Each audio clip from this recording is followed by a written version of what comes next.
खाई थी कसम जो निभाई नहीं। दोस्तों बात करने वाले हैं स्त्री फिल्म का गाना आई नहीं, पवन सिंह अपने आवाज़ में गाए हैं। दोस्तों क्या लगता है आपको कि ये गाना ब्लास्ट हो जाएगा?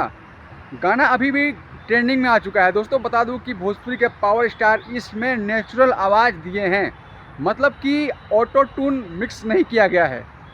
बॉलीवुड का गाना जो होता है एक अलग ही अंदाज होता है। वहाँ के जो डायरेक्टर होते हैं, जहाँ के म्यूज़िक डायरेक्टर जो होते हैं, उनके ऊपर डिपेंड करता है कि कैसा वो गाना गवाना चाहते हैं। तो पवन सिंह का इसमें नेचुरल गाना देखने को मिलेगा।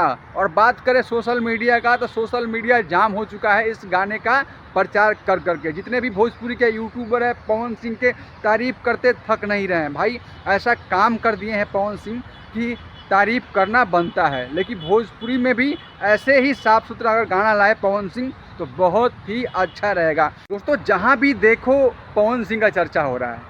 और बता दूं कि फिल्म में राजकुमार और जो एक्टर है उसमें फिल्म में हीरो और श्रद्धा कपूर, और उसमें अपने बिहार के पंकज त्रिपाठी भी हैं।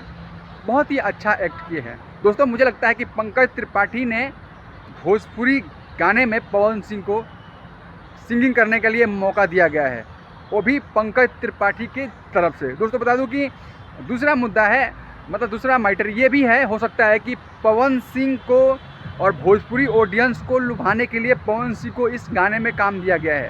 क्योंकि भोजपुरी ऑडियंस बहुत है, भोजपुरी ऑडियंस जो है पवन सिंह गाना सुनती है, उसके बाद उनका फिल्म देखेगी, इसलिए पवन सिंह को मौका दिया गया है इस गाने में।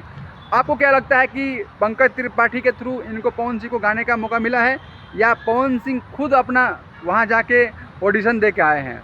क्या लगता है आपको? प्लीज़ कमेंट बॉक्स में आप लोग बता दीजिएगा। दोस्तों आप देख रहे थे नई बस्ती ब्लॉग, मैं आप सबका भाई अर्जुन। दोस्तों अगर आप लोग मेरे वीडियो पे नए हो तो मेरे चैनल को सब्सक्राइब कर लेना, बेल घंटी दबा देना, ताकि कोई भी वीडियो अपलोड करता हूँ तो सीधे आप तक पहुँचता रहे। तो धन्यवाद, नमस्कार, जय भोजपुरी, जय बिहार।